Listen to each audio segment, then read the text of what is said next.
नमस्कार। स्वागत है आपका जीवन विमर्श में, जहां हर कथा एक प्रश्न है और हर प्रश्न एक नई दृष्टि। बहुत बहुत प्राचीन काल की बात है, जब हिमालय की गुफाओं में ऋषि तप करते थे, जब मनुष्य और देवता का अंतर केवल चेतना से मापा जाता था। तब उसी पर्वत की एक अंधेरी गुफा में एक राक्षसी रहती थी, करकटी। उसकी भूख अग्नि की तरह तीव्र थी। वो हर जीव को खा जाती, ना बालक बख्शा जाता, ना वृद्ध, ना स्त्री, ना पुरुष। दिन हो या रात वह घूमती और जहां जीवन दिखता वहां विनाश की छाया फैल जाती। परंतु विचित्र यह था कि चाहे जितना खा ले, भूख मिटती ही नहीं थी। वह जल की तरह पीती रही पर प्यास बढ़ती गई। वह अग्नि की तरह जलती रही पर राख भी उसे ठंडा न कर सकी।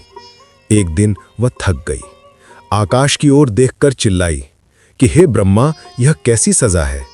मुझे जीवन मिला पर शांति नहीं, मुझे शक्ति मिली पर संतोष नहीं, मुझे भोजन मिला पर तृप्ति नहीं। फिर उसने सब कुछ छोड़ दिया और तपस्या में बैठ गई, पहाड़ों के बीच ठंडी हवाओं में स्थिर निराकार। सदियां बीत गईं और एक दिन ब्रह्मा जी प्रकट हुए। बेटी, बताओ क्या चाहती हो? उनकी वाणी में करुणा थी पर साथ ही गहराई भी। करकटी ने कहा, भगवान, मैं खाती रहती हूं पर भूख नहीं मिटती। मुझे शांति चाहिए, बस शांति। ब्रह्मा मुस्कुराए, ठीक है, तुम्हें सुई जितना लघु कर दिया जाए और एक रक्त बूंद से तृप्ति मिल जाए, कैसा रहेगा? करकटी ने सहमति में सिर झुका लिया। क्षण भर में उसका विराट रूप सिमट गया। वह सूक्ष्म हो गई, इतनी कि दिखाई भी न दे। अब उसे केवल एक बूंद रक्त से तृप्ति मिलती थी, परंतु लोभ वही रहा। वह रक्त की गंध से पागल हो उठी। वह उड़ती, रेंगती, छिपती और असंख्य प्राणियों को चूस लेती। धरती लाल हो गई, हवा में मृत्यु की दुर्गंध फैल गई। एक दिन वो फिर रो पड़ी, प्रभु, यह संसार असहनीय हो गया है। मैं स्वयं को ही भस्म कर दूं क्या? ब्रह्मा जी पुनः प्रकट हुए, बोले, करकटी, तेरा रूप अब पुनः पहले जैसा हो जाएगा, पर एक शर्त के साथ। अब तू केवल उसी को भक्षण कर सकेगी जो मरण योग्य है। करकटी ने पूछा, और यह कैसे जानूं कि कौन मरण योग्य है? ब्रह्मा ने कहा, प्रश्न पूछना सीखो। जो आत्मा को जानता है, जो मृत्यु से परे है, जो अमरता में विश्वास रखता है, वह मृत्यु का पात्र नहीं। किंतु जो देह को ही सब कुछ मान बैठा है, जो भय, मोह और अज्ञान से बंधा है, वही मृत्यु का योग्य है। करकटी ने प्रणाम किया।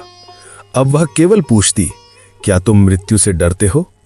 जो डर जाता, जो शरीर से चिपक कर कहता, मैं नहीं मरना चाहता, वही उसका भोजन बन जाता। और जो शांत होकर मुस्कुराता, मैं आत्मा हूं, नित्य हूं, वह उससे दूर चली जाती, क्योंकि उस आत्मा की गंध में भय नहीं, केवल प्रकाश था। वर्ष बीते। करकटी अब तपस्विनी बन चुकी थी। एक दिन उसने सोचा कि अब मैं मनुष्य लोक को और पास से देखना चाहती हूं। वह एक सुंदरी नर्तकी का रूप धरकर राजमहल पहुंची। उसकी चाल में संगीत था, आंखों में सम्मोहन। राजा और दरबार उसके नृत्य पर मोहित हो गए। रात में वह उन लोगों को चूस लेती जो उसके सौंदर्य पर आसक्त हो जाते। वह कहती, जो बाहरी सौंदर्य में खो जाए वह भीतर से पहले ही मर चुका होता है।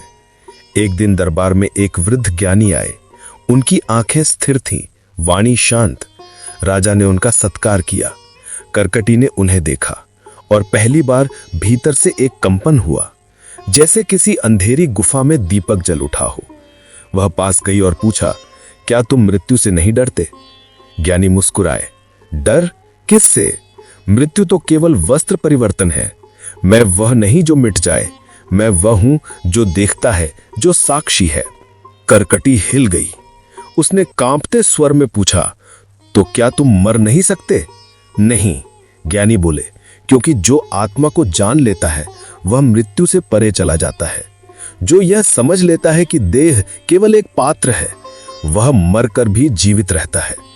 करकटी मौन हो गई। सदियों की भूख क्षण भर में समाप्त हो गई।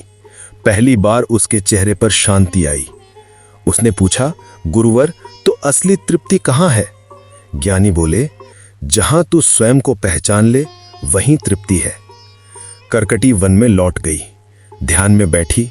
धीरे धीरे उसकी भूख मिटने लगी, उसका मन शांत हो गया। अब वह किसी को नहीं खाती थी, वह स्वयं को देख रही थी, पहली बार बिना किसी इच्छा के।